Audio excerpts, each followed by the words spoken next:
Good morning. Morning, Jim. Nice to see you all. You don't have to do a big good morning like Ken makes you. And Ken, I didn't know I was living through an epidemic of cooperation.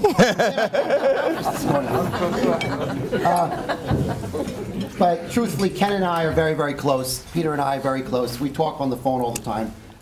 Checks and balances is alive on the county legislature, but both the Republican legislators and Democratic legislators do work very, very close together, and I think that's important to note this morning. I am the minority leader, which means I am the minority leader of 5 legislators, the 5 Republicans. Maybe we need a fancy name like the Fighting Five or the 5 Musketeers. I don't know. But there's 5 Republican county legislators. We work really hard at joining in checks and balances. As we've told the county executive, we may be in the same party, but we're still legislators. And checks and balances matter to Republican legislators as well. Although, I should note that this has kind of turned me into a mediator. Part of my job as minority leader is the mediator between Ken and Rob. And I put a lot of time into mediation, so hopefully it'll improve my legal skills. It's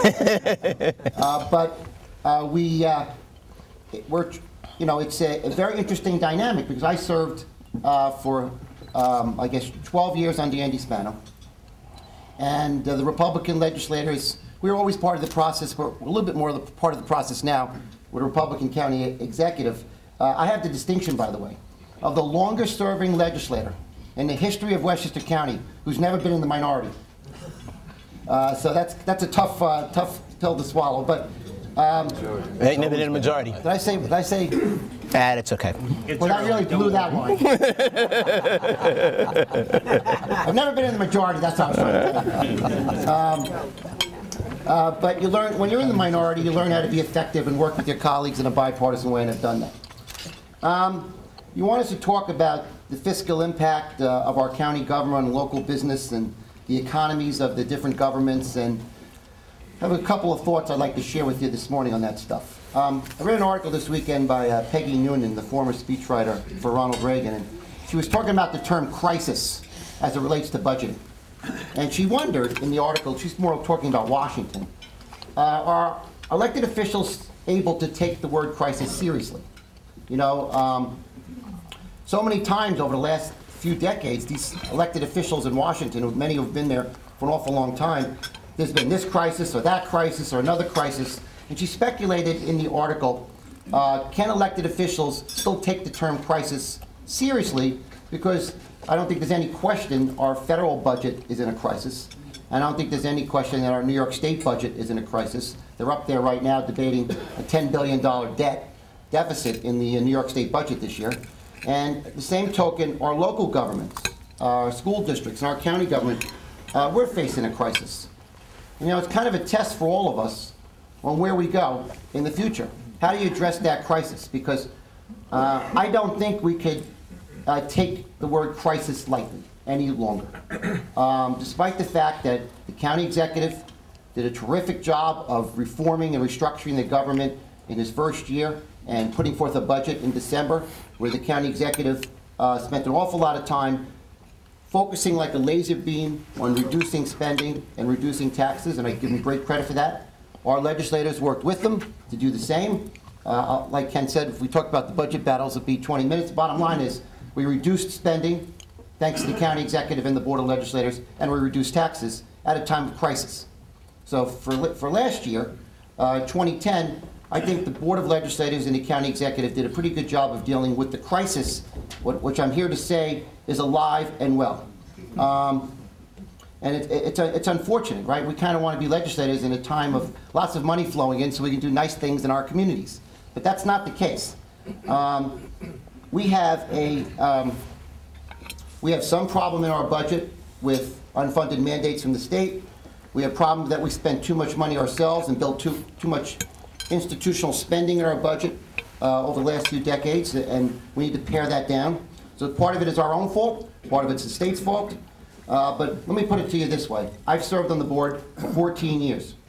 And in 13 years, until last year, prior to that, prior 13 years, we raised spending every year. Every year I was a county legislator, we raised spending. And we should not have done that. We spent too much money in the last few decades in the county government, and that was a mistake on our part. So this year, everyone work together in a positive way to deal with the crisis. But what I'm here to say to you this morning is that the crisis is not over. We know that pension and health care benefits are a wicked problem for governments. You know, you can turn on the TV, as Ken talked about, with Wisconsin and Ohio and Indiana. You can listen to Governor Cuomo or listen to our county executive talk about the very same issues.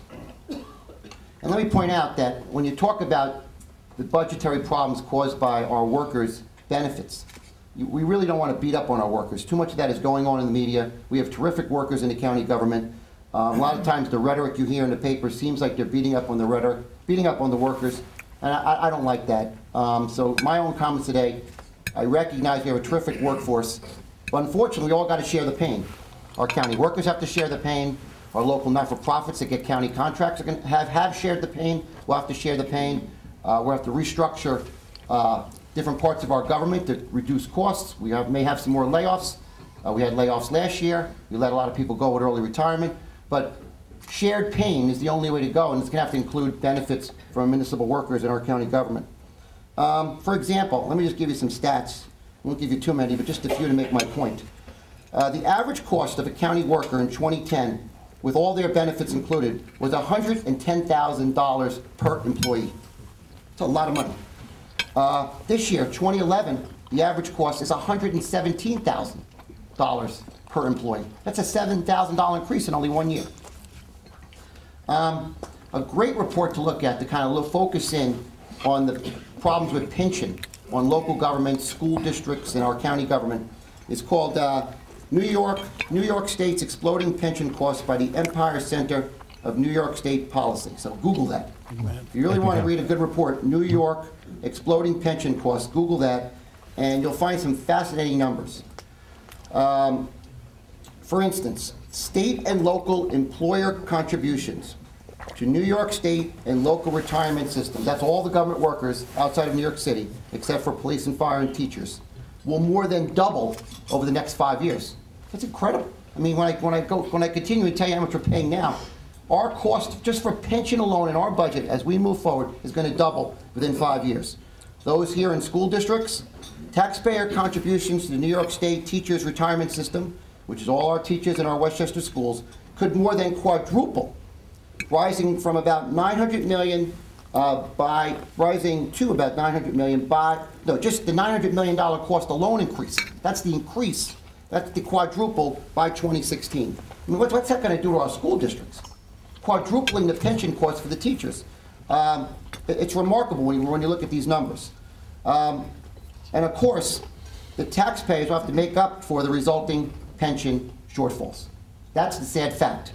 So what does this mean to the Westchester County government?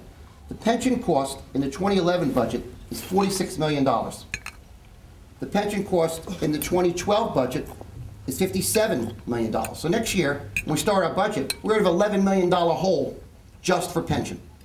Now let's go to 2015, only a few years away. I don't think I'll be a county legislator any longer, but Ken will still be there. The pension cost in 2015 will be $105 million. That's the projections we have right now. How are we going to pay for that? That's more layoffs. That's more reducing services, as Ken was saying, where we have to continue this very difficult thing of sorting out essential services from nice services that the county is doing. We did that this year in our budget. But those are some powerful numbers. And here's the kicker. There is nothing we could do about these exploding pension numbers. All these pensions are locked under state law as a benefit that cannot be touched. We have a guaranteed pension plan in New York State. So we can't even pass a law to change anything to do with these pension numbers. Those harsh numbers are coming at us. There's nothing we can do. Those numbers are pretty scary. Now let's look at the health benefit situation in the Westchester budget. They cost $111 million in 2010. That's in our Westchester budget. And $117 million in 2011. Another $6 million increase just for the health benefits of our workers. Now, unlike pensions, we can do something about the health care costs because they can't keep increasing $7 million a year. And that is collective bargaining. You read about this now in Wisconsin. It's happening soon in Westchester. Our contracts are all expiring. We have about 5,000 workers under contracts in Westchester County. And right now, they pay nothing for their health care benefits. No contribution whatsoever. We did, as Ken pointed out, in a bipartisan way from the county executive's office working with the legislature, put in health benefit reform for workers who are non-unionized in the Westchester County government, but that's only about 400 workers. And we gave them a sliding scale of 10 to 20% contribution for their health care benefits. That's got to be the model when we do this collective bargaining with our workers. We have no choice. By the way, what's the national average for contribution to health care benefits for state and government, local and state governmental workers? 25%. And our Westchester County workers, 0 for close to 5,000 of them. So that can't continue to exist. That's not beating up our municipal workers. They do a great job, but they're going to have to contribute to deal with the pain in the future years with this tough economy, the huge numbers of increases in pension we have to pay for, and we can't keep doubling our health care benefits cost either. So the county executive is going to be in quite a battle over collective bargaining. So it's not just Wisconsin, is what I'm trying to say. When we do our collective bargaining process here, and I don't want to do away with collective bargaining, I think it's a right workers deserve to have, but nevertheless, I believe that we all need to stand with County Executive Estorino during the collective bargaining process. Everyone in this room, every taxpayer, and especially the members of the Board of Legislators. The days of free health benefits must be ended in the Westchester County government. And I don't want to see my colleagues on the Board of Legislators standing out there on the picket line with the unions fighting to keep their 0 health care benefit contribution. I think that'd be fiscally irresponsible. I think that at this time we all need to step up, every leader in this county, and say that this is a structural reform regarding the health benefits contribution in Westchester, that we all need to be on the same side.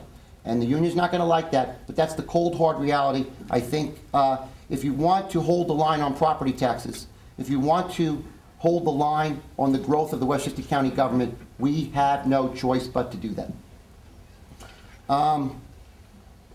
And I want to see my colleagues on the Board of Legislators take their fiduciary duty very, very seriously and avoid politics in this epic battle that's coming up on collective bargaining. Once again, we are in a crisis, and I don't think we should use the term loosely, that is getting much worse based on the numbers. Any objective review of our county budget projections going over the next 5 years. With pension and health care costs exploding, and the tough economy, you never know where sales tax is going to go. As Ken was talking about earlier, we hope it's going to boom, but we don't know. We have tough budgets in the years to come. This wasn't one tough budget, we dealt with everything in 2011. That's just not the case. We have a bunch of tough budgets coming in the years to come, and we need to work together. Now let me just turn to a battle kind of similar to what my comments are going on in the county legislature right now, which is kind of a test for our county legislature. And we'll see which legislators are taking the crisis I'm talking about very seriously. You may have read about the CSEA lawsuit going on right now. There's been a couple articles in the Journal News. What happened was the county executive closed the Section 8 office in Westchester County because it was not a mandated service. It was an optional service. We did not have to provide that service. And the state has now moved on, and they're selecting a not-for-profit to provide the Section 8 services in Westchester County. My friends on the other side of the aisle fought the closure of the Section 8 office. It was an interesting battle with the administration. The closing of the Section 8 office eliminated 38 workers in that office. My friends on the other, when Rob Astorino put his budget in, he eliminated the office and the 38 workers. My friends on the other side of the aisle put them back in. Rob Astorino vetoed it, and they did an override of the veto. And that's kind of the quick process. I'll be honest with you, much as I love my friends Ken and Pete, I was shocked by the override.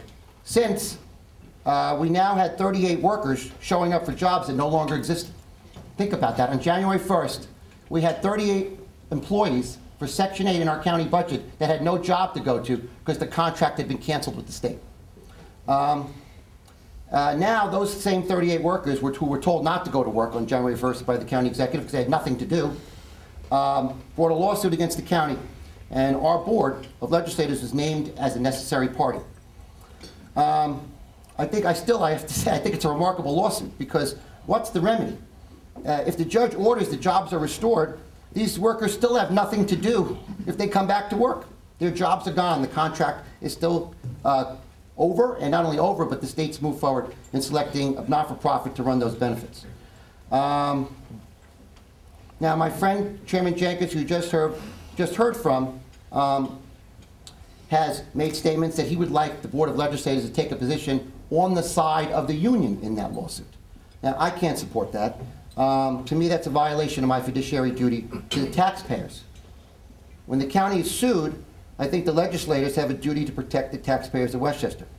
I have made several public statements that I want the Board of Legislators to oppose this lawsuit in a bipartisan way and seek to dismiss it, because I really don't even think the Board of Legislators needs to be in the lawsuit. In the coming week, there'll be a vote on our legislature to decide how we want to proceed.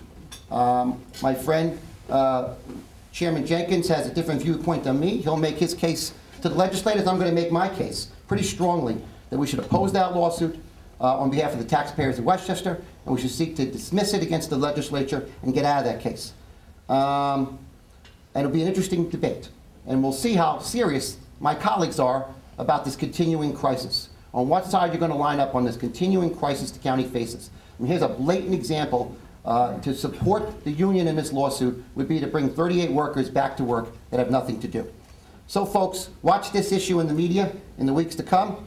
We'll tell you a lot about where the Board of Legislators is heading in the years to come, and whether we really can tackle the fiscal and budgetary crisis the business community really cares about. There's no question we have a lot of work to do. We're trying to work together in a bipartisan way on the Board of Legislators. We certainly work very well with the county executive, my Republican caucus, but we also, the entire 17 legislators, makes an attempt to have an epidemic of cooperation. But checks and balances is a good thing. County Board of Legislators should be a check on the county executive. We're part of that. I think we could do a better job of working together. There's been, in the past few months, during the budget and now recently with the CSEA lawsuit, some battles that we didn't need to have. So I think we could, as leaders, Peter Harcum, Ken, and myself, need to do a better job of working with the county executive. I think the single thing that can be improved right now in the county government is communication.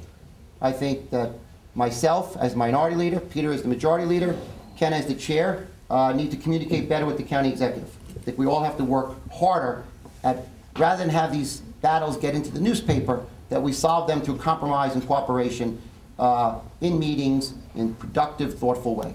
So I'm committed to all that. I'm committed to continue to deal with this crisis in a very aggressive way, reforming the county government and reducing spending, because I would submit to you, we have no choice. The budget crisis continues in the coming years, and the only thing a responsible legislator could do is continue to reduce spending, continue to reform the county government, and to continue to aggressively attack this benefit problem for our workers. I just wanted to, as I close, one apology. I have to run out. I have a meeting in Albany that I must get up to, unfortunately, so I moved it back so I could speak now. But if any of you have any questions from the Republican county legislators, don't hesitate to call us. You know, we don't, believe it or not, we don't hear enough from you. We want our business community, we want our constituents involved in the process. We want to hear more from you. Pick up the phone, write a letter, send an email. Let us know what you're thinking. You would think that we're getting bombarded by constituents and business leaders. We don't. A lot of times we sit up there and nobody contacts us on some issues. So please don't be shy. I tell that to my constituents. I'll tell that to business leaders. Pick up the phone. You be a check and balance on the county legislature. I think that'd be a smart move for all of you. And I know you do it in many ways, but definitely pick up the phone and work closely with us. So thank you for hearing me out. And thank you very much for having me.